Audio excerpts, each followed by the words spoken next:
Traveler, Paimon. Your faces say that perhaps you haven't turned up anything? We investigated all over the mountain, actually. But we didn't see anyone that looked like you or hear of anyone else meeting you. This is not unexpected. I haven't made much progress either. He appears to know that we are looking for him, and has opted to lie low for the time being.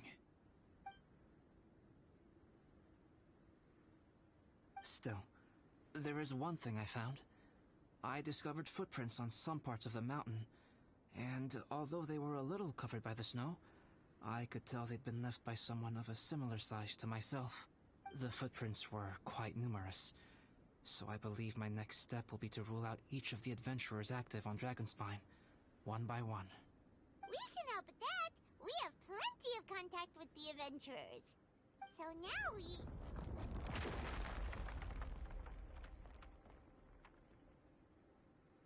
Ah! What was that? It came from that direction. Could it be the imposter?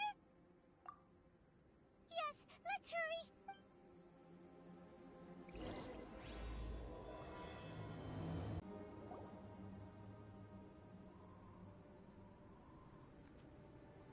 Hey, did you see that? Did those rocks shake just now?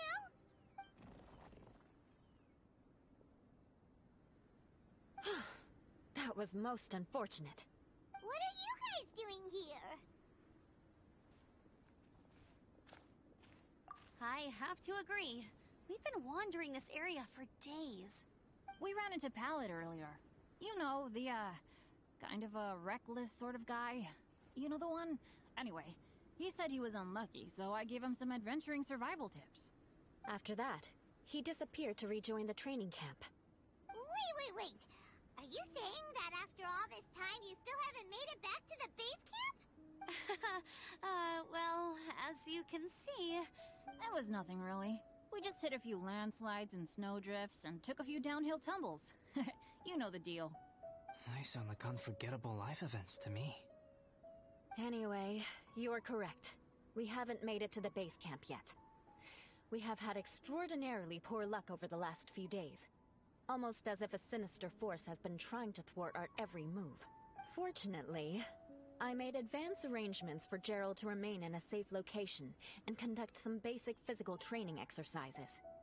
I'm sorry. I'm the one to blame for all this. I've always had bad luck and it always rubs off on everyone around me. Sorry to create so much extra trouble for everyone. I don't know what to say.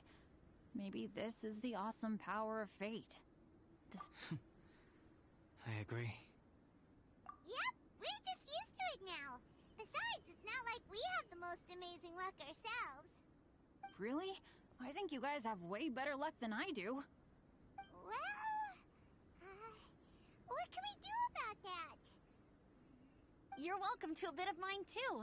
Although if the last few days are anything to go by, it seems in pretty short supply at the moment. You guys. Aw. Thanks. With a little luck from everyone combined, we'll make it down this mountain for sure. Yeah, you bet! Let me flip a treasure hoarder insignia to test it out. Alright, it's tails. The opposite of what I guessed. So you can predict your fortune this way? But why are you so happy that you got it wrong? It has two sides, so there's a 50-50 chance of me getting it correct. Luck all comes down to probability, too. So as long as I use up all the bad luck, everything else will go smoothly.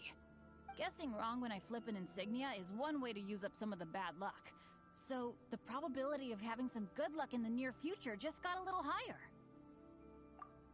Hey, he's making no sense at all.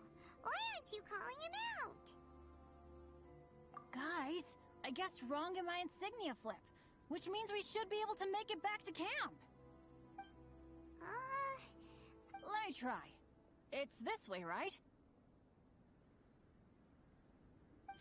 Oh! Ow! My butt! What is this shard of ice doing here? What? How truly miraculous. This is a miracle of misfortune. I don't usually believe in luck, but Bennett makes the best case for it I've ever seen. Amber, if you are ever required to partner with Bennett in your future work and you encounter anything like this again, do not take any rash action. Wait for me and I will come to support you. Huh? Yes, of course. Now that you mention it, I do feel a little tired. Trekking in the mountains has a way of wearing you out. Well, since everyone is tired, why not take a rest in my camp? I'm so sleepy. A nice bowl of hot soup. Suddenly, I'm kind of sleepy too. Amber will fall asleep in the snow if we keep going much longer. Come on, let's move. We shall head to Albedo's camp and get some rest, take stock of our supplies, and decide how to get off this mountain.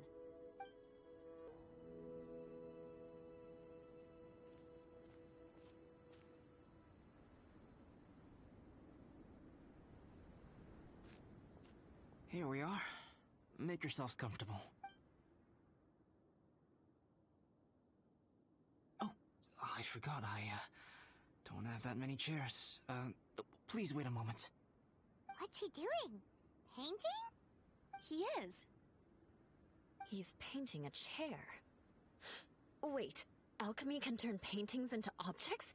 How is this possible? My paintings are like blueprints. Alchemy simply enables me to omit the manufacturing part of the process. It's an elementary level technique. With enough research and experimentation, this same technique can even be used to create living beings. Whoa. Well, since you can magically produce chairs, can I have one with a backrest? No problem. How many of you want backrests? Me! Me! I'll also take one with a backrest if you... Can Paimon have a chair that comes with a juicer? Still beats squeezing onto a stool with you.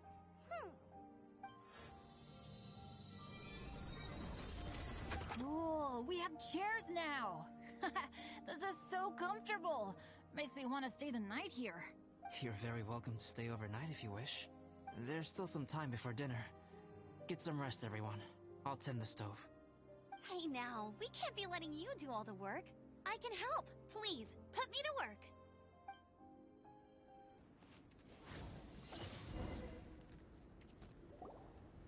Yay! Dinner's ready! Food's ready, everyone! Come on, let's eat! I made a few dishes based on some popular Mondstadt recipes. This is no good hunter, but there should be enough to go around. Please, help yourselves. Wow, smells great. Don't mind if I do. Wait, don't steal all the fried vegetables. Leave some for me.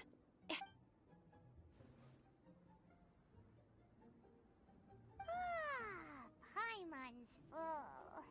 Albedo, you're too modest. These dishes are as good as anything you find in a top restaurant. Are all alchemists so good at cooking? You may be onto something there. Right? Paimon thinks so too. It's his lab manner that gives it away. The kind of guy who holds a potion bottle as steady as a rock isn't the kind of guy who's gonna be slapdash with his salt and pepper. Actually, that makes a lot of sense.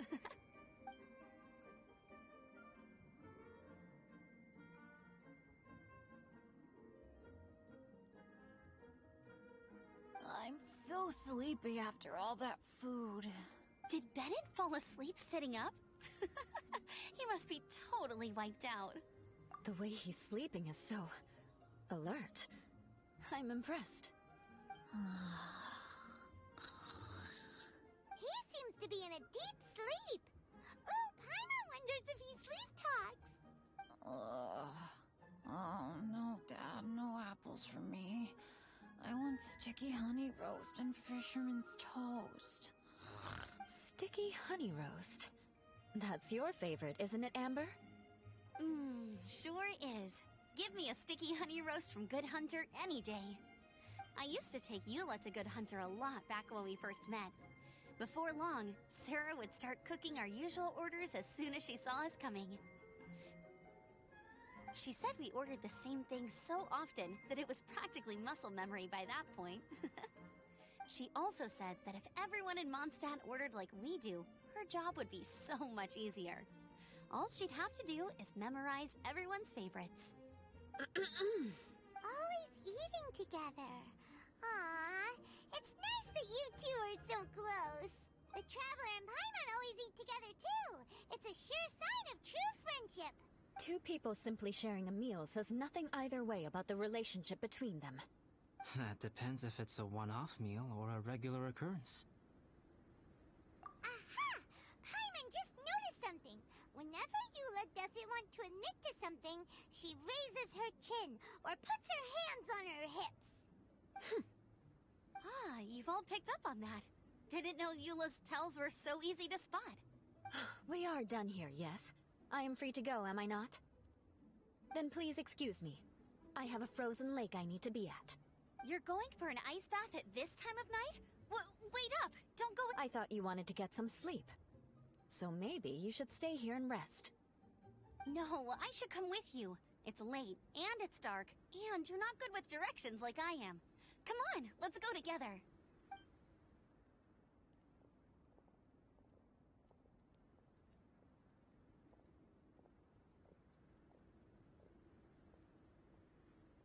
An ice bath? Whew. Rather them than Paimon.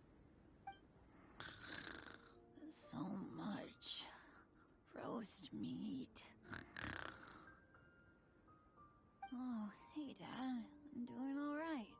I'm the leader of my own adventure team now. Wow. Bennett really is a sleep talker. Okay, looks like we got some downtime now. All right, you two. Time to paint. Have you decided what to paint? Like you even need to ask. It's obviously going to be Paimon. Sure. But we should move elsewhere. We're likely to disturb Bennett's sleep if we stay. Okie dokie. All right, grab your easel, paper, brushes, and paints. Don't leave anything behind. Let's paint here. Allow Paimon to adopt an elegant pose for your artistic reference.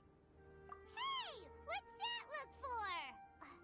Cut the attitude and start putting your perfect Paimon down on the page. You better take this seriously, because this is going on Paimon's wall. Confidence is a good thing. Those to whom it is endowed do well to flaunt it. I'm looking forward to the finished piece.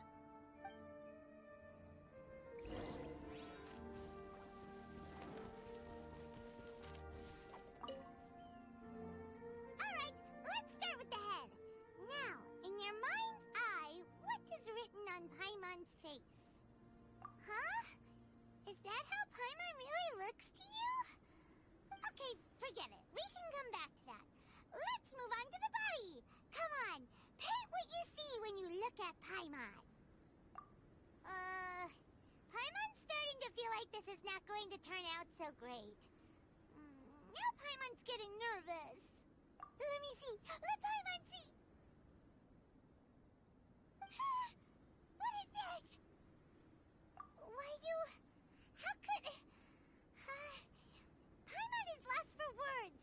The brushwork is smooth, and the composition seems professional quality. You had no problems there. So what the heck happened with the face, huh? Explain that stupid expression! Explain it! Smooth, professional quality. And those eyes! Those boring, lifeless eyes! Where's the soul? Traveler? Have you previously received any education in the fine arts? What? You pour your heart on the page and this is what comes out? Special, huh? You seriously think special is supposed to look this ugly? Paimon's not convinced. But Paimon is struggling to come up with a comeback. Fascinating.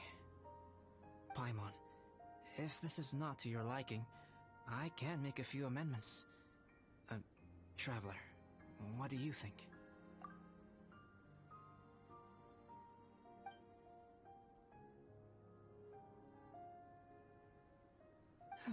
Alright then.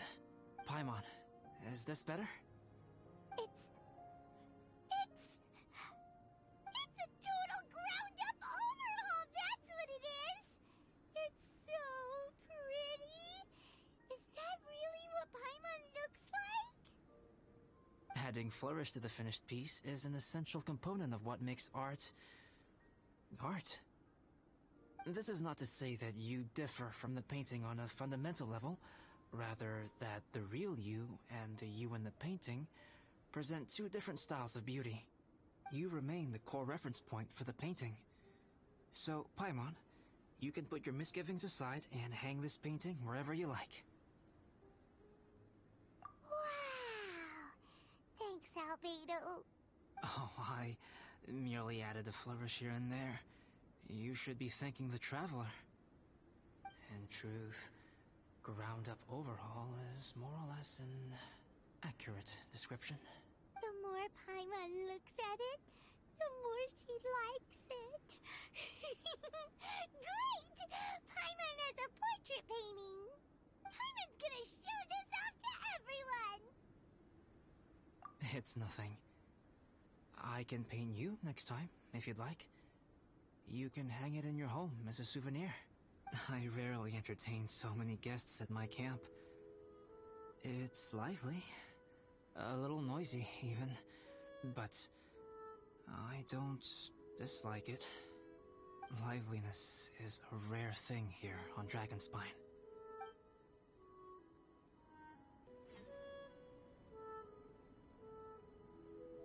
Hey, good morning! I slept great last night. How about you guys? All rested up? I'm fine, as usual.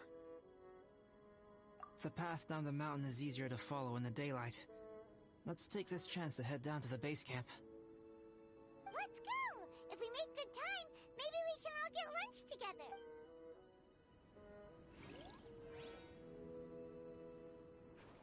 I flipped another insignia just outside the camp.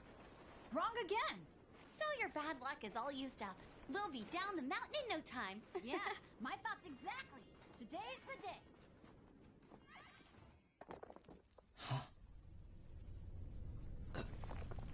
Oh no! Avalanche! Look out!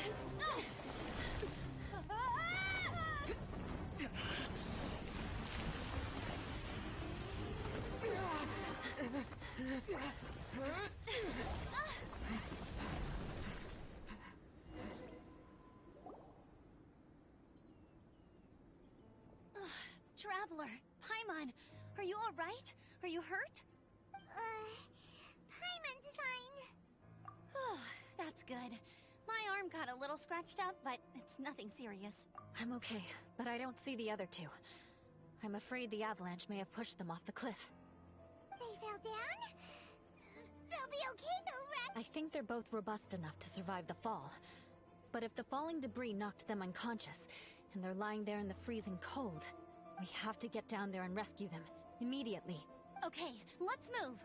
Hang in there, guys. Bennett! Bennett, are you okay? Shout if you can hear me! Bennett! A voice. Over... Bennett, is that you? Guys, I'm over here. Are you alright? Are you hurt? Let me check. I'm a little dizzy, but I'm not in any pain. I don't think I'm injured. Thank goodness. Scared the life out of me. If you're dizzy, sit and rest for a while. It's fine, really. This kind of thing happens all the time. I'll be fine. Thank you. Wait, where's Albedo? Isn't he with you guys? We thought he fell off the cliff with you. He still hasn't shown up? We found Bennett here, so Albedo can't be far away. Keep searching this area. Got it. Well, any sign of him? Not a trace. Nothing from me either. Strange. We didn't have any luck either. Where could he have gone? Everyone!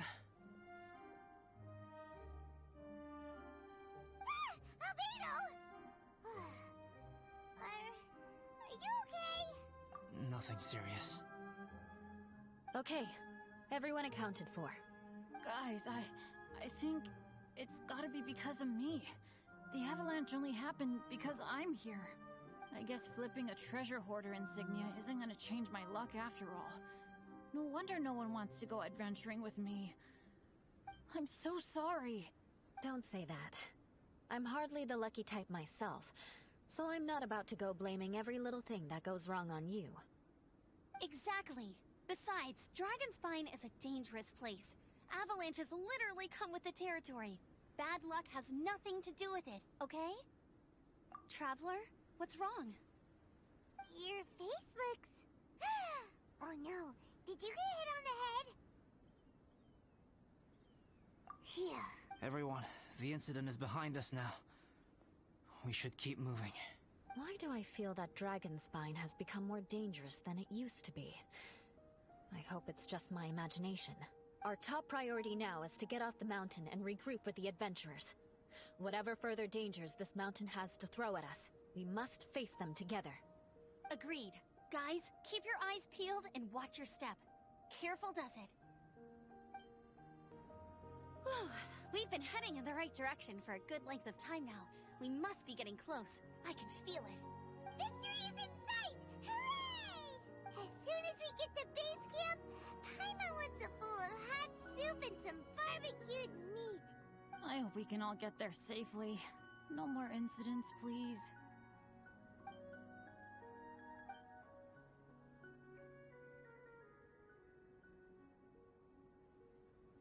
Hey, what's on your mind? You seem a little distracted. Something's up, isn't it? Are you hungry? Cold? Shall Paimon hug your head to warm you up? I don't think I've spent so much time on Dragonspine before. It sure is cold, but the view is amazing. Isn't it, Eula? Eula? Sorry, I wasn't listening. I was just thinking. Whenever I've met up with you at Dragonspine in the past, we always stick to the same few spots. It's much more vast and beautiful here than I realized. If it were a little warmer and a little safer, I bet this place would be bustling with visitors. I agree. People are put off by the cold and have an aversion to danger. They don't realize that there's much to explore beneath the icy exterior, if you were willing to spend the time and energy. Albedo, is this the way down? Yes. I think there are several routes in this area. Does the path fork off here? It looks like it does. But maybe it doesn't.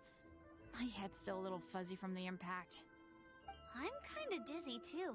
I keep thinking things are swaying a little. Maybe I'm just hungry.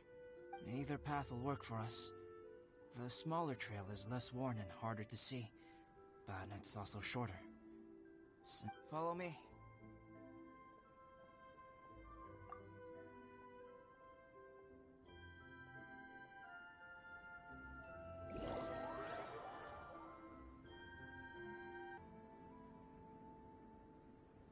Wait.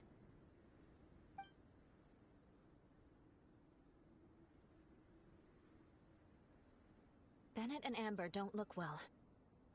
Can we take a break? We can continue once their conditions have improved.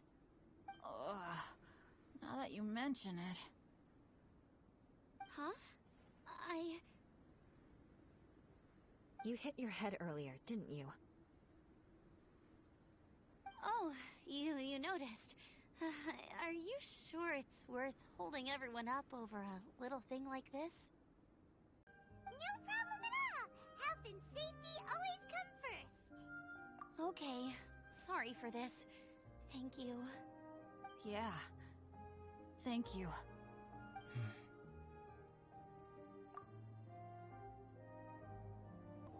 Drinking some water can help with the dizziness. Oh, and lying flat on your back helps too. Thank you, Bennett. Seems like you really know your stuff. Well, when life gives you lemons. Bennett, weren't you feeling dizzy too? Stop pushing yourselves, both of you. Get some rest. We'll continue when you've gathered your energy. Eula might come off as a little frosty, but she takes caring for her friends super seriously, more than anyone else I know. Every time I see that look on her face, I'm just like, ah, stop staring at me. Traveler, I know what that look means. What's on your mind? Maybe seasoned veterans have an instinct for it. I sense it too. Something seems to have changed, but I can't confirm for sure. It might be imprudent to speculate out loud, but I believe you know what I am referring to. Traveler, I think... you...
It's not over yet.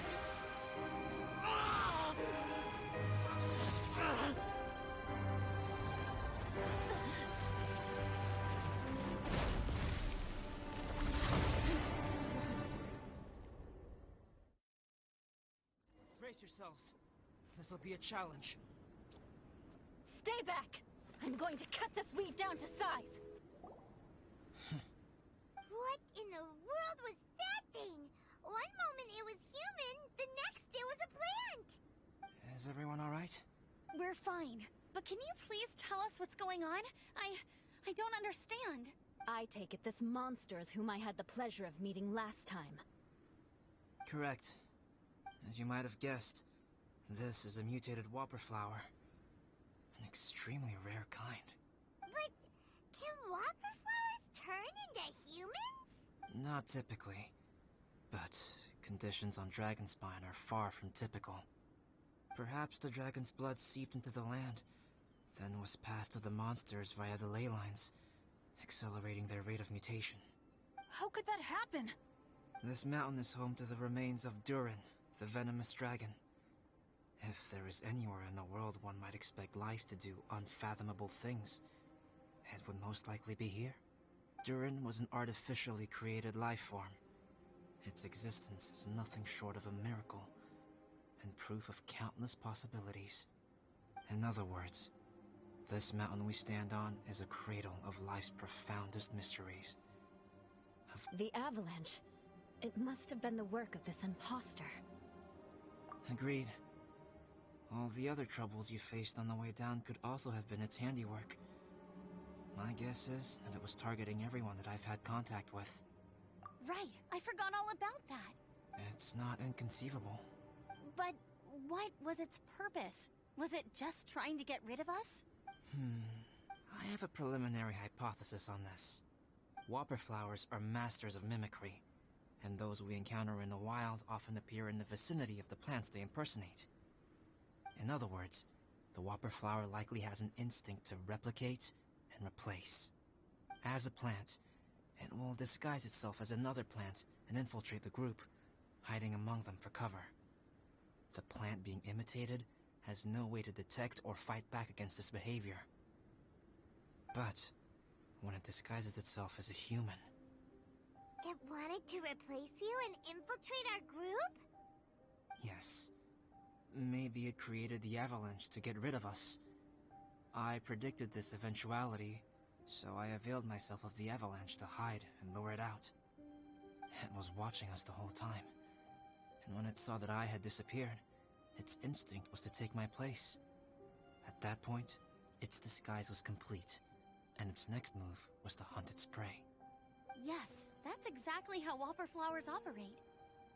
So when it approached and attacked Joel, what was that? Perhaps. Or maybe it enjoyed posing as a human, and wanted to experience what it felt like to be human.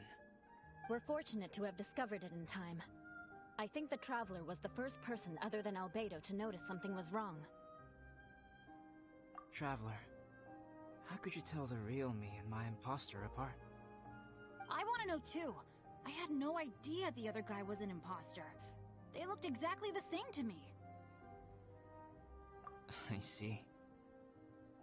It goes to show how difficult it is to impersonate a human. This mutant whopper flower tried its best to replicate the original exactly, but still managed to miss some details. Unbelievable. To think that Dragonspine creates such terrifying possibilities.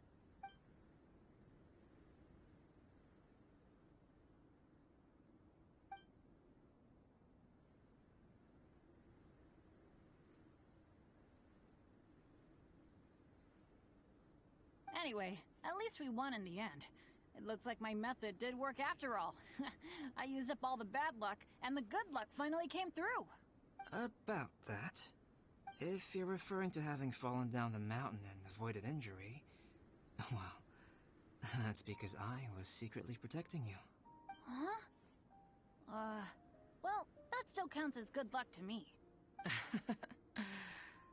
Yes, that's not an unreasonable way of looking at it. Okay. We've been delayed long enough. Time to move on. Yeah, let's go!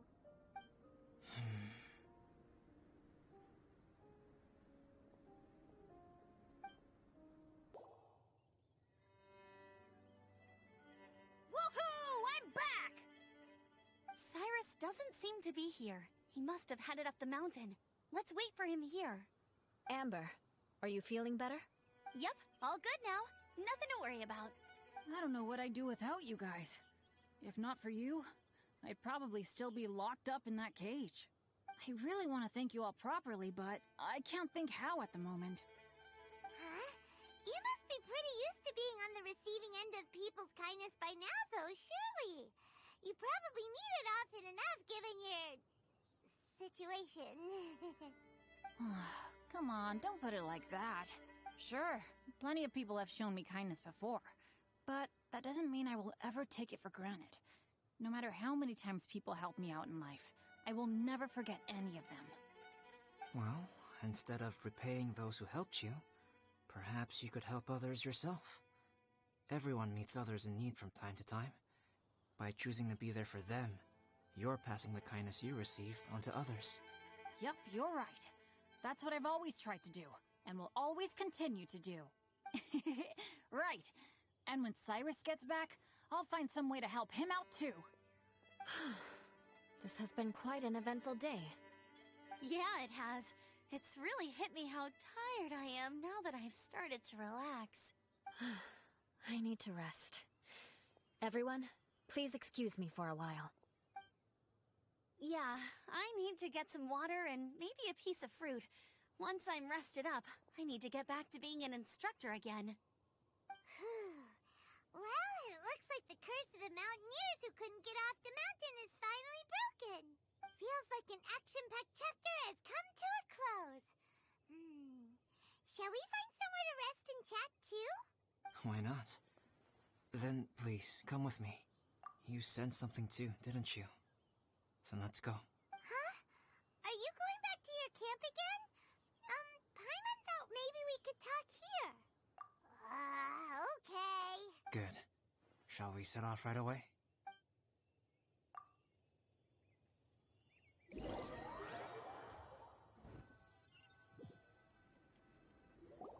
Sorry for bringing you back here once again. Some topics are best discussed in private. Is this about the imposter? That's right. I have to say, Traveler, I'm very surprised you noticed the difference between me and the imposter. Yes, this mark.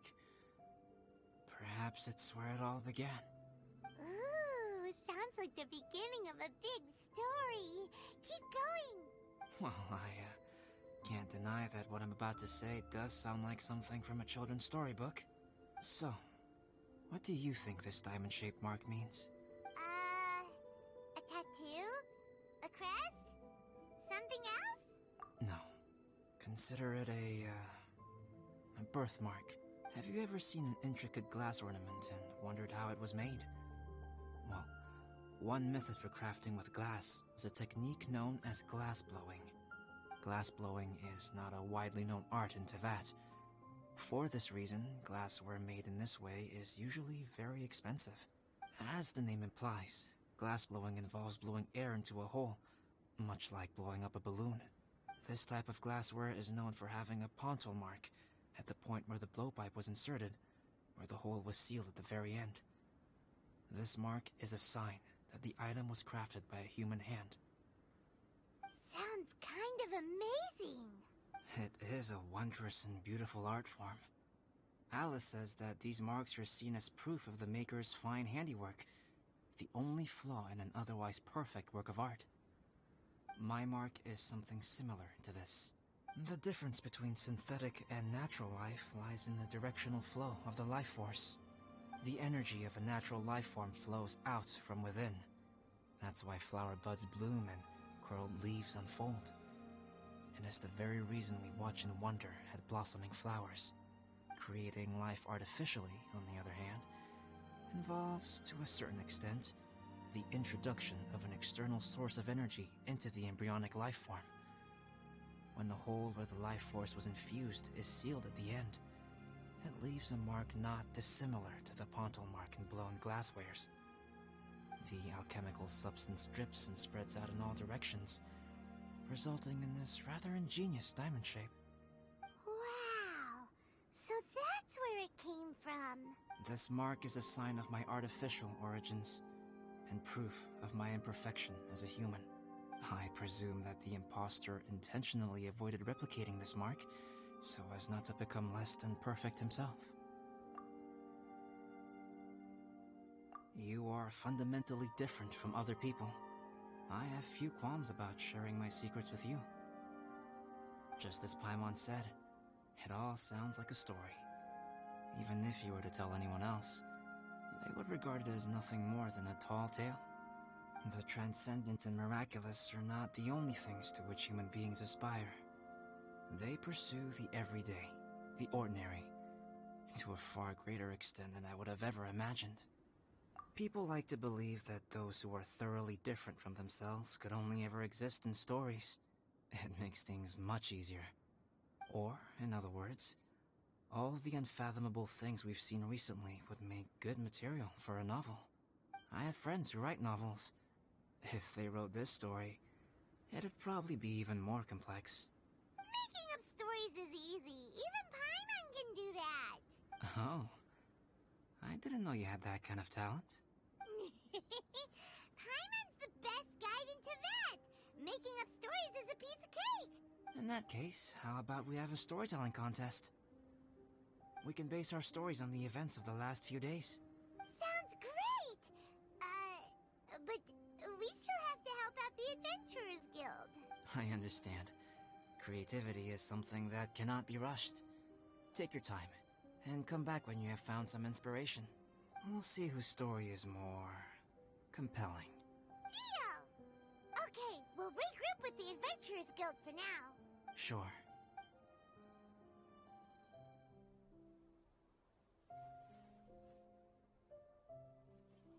My story. Yes, I should have known. Master's failed specimen in the dragon's belly. This is where the story truly begins.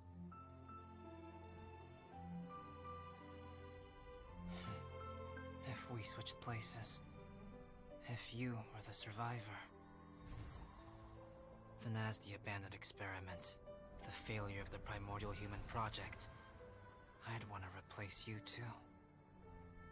I would replicate your appearance, study your alchemy, and create miraculous life forms to divert your attention.